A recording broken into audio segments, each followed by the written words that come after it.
Welcome back. All right, so in light of Ralph Kruger already being fired and having that video done, we're going to now have a bit of a shorter news of the day type video. And yeah, let's start off talking about Anders Lee, New York Islanders. He's out for the season, surgery for a torn ACL.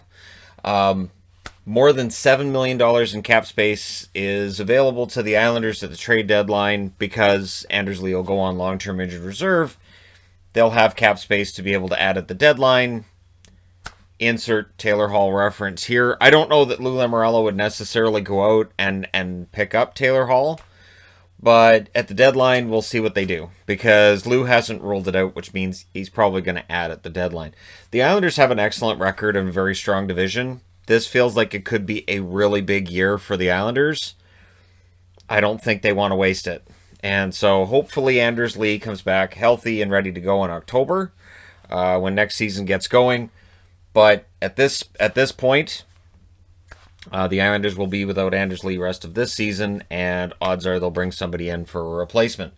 Canucks made news this morning. They added Jimmy Vesey from these guys, the Toronto Maple Leafs, who then made news after the claim because Galchenyuk has been put on the regular squad rather than the taxi squad. Although the last paper transaction I saw, by paper I don't mean literal paper because, it's all digital now. But the last transaction I saw was Galchenyuk on the taxi squad, but it looks like he's going to play next game. And he may get a prominent role as well if you go by the lines they had in practice. So he may get top 6 minutes out of the gate. So Galchenyuk at least practice in a non-taxi squad jersey, and Jimmy Vesey being claimed by the Vancouver Canucks. Vesey is at least a cheap option in the bottom six. It helps in the light of injuries that are going on right now with the Canucks too. Vesey jumps in there, and I think he'll be an upgrade over a couple of the different options they've had in the bottom six. And I know Vesey hasn't had a great season for Toronto. That's how you end up on waivers and why you end up on waivers in some cases. But I still think it'll be an upgrade. And then when he scores a goal, I can say thanks Toronto again. So thanks Toronto for that. It's the Josh Levo effect all over again. Although that was a trade. So yeah, VC claimed by the Vancouver Canucks. The Ottawa Senators have also made a claim. Anton Forsberg, goaltender. Jets waived him yesterday. Ottawa picked him up. Totally missed out on the reality that Ottawa needs a goaltender badly. Joey Decord's done well. But again, with Murray day-to-day and Hogberg out, they need another goaltender, so Anton Forsberg goes in there. He'll probably get a game over the next week, I would think, depending on when Matt Murray's going to return. Claiming Forsberg tells me it might be a little while. So, yeah, Forsberg claimed by Ottawa. We'll see how that goes for them. And for people wondering about what came out of last night, I have seen absolutely nothing about Brandon Tanev, but boy, has there been some debate. And, you can make an argument for a charging penalty. Sure. 5-minute charging penalty, I can't get there. And I've seen the various angles. I can't get to a 5-minute in a game. I can't. There are often plays where guys are chasing and they're really, really striding into a hit. And it happens. And, yeah, so that will not apparently have a hearing because player safety came out today and said Susie will have a hearing for charging on Connor Garland.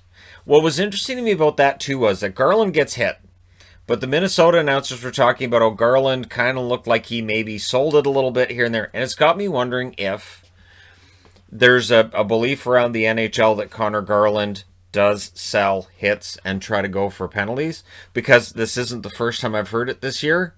So what happens is something simple. I mean, in this case, he was hit and it was a hard hit, and Susie's going to likely get suspended for it.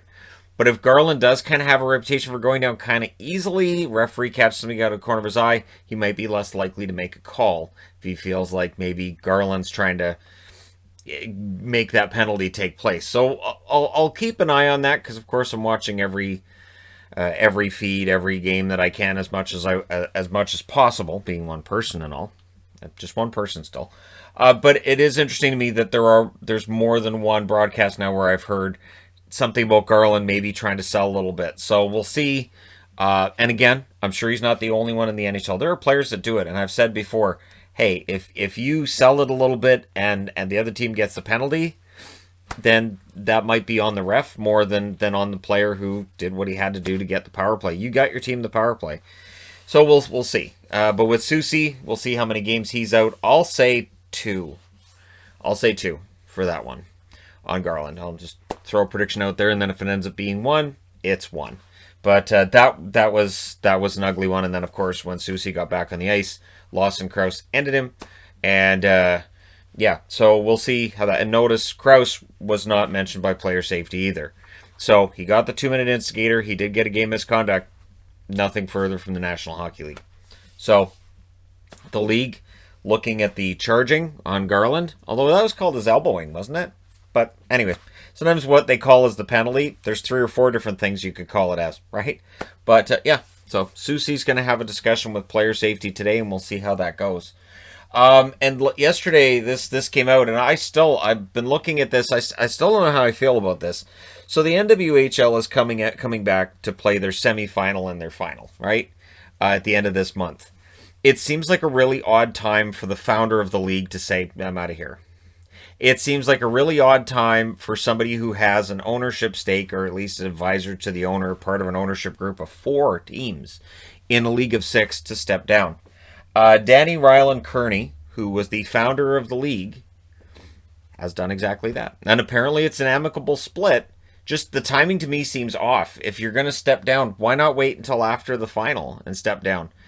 The NWHL and the Professional Women's Hockey Players Association, their union, this needs to get figured out. So if this is part of figuring out a way to facilitate all of the women being in the same league and having a healthy women's league, then okay.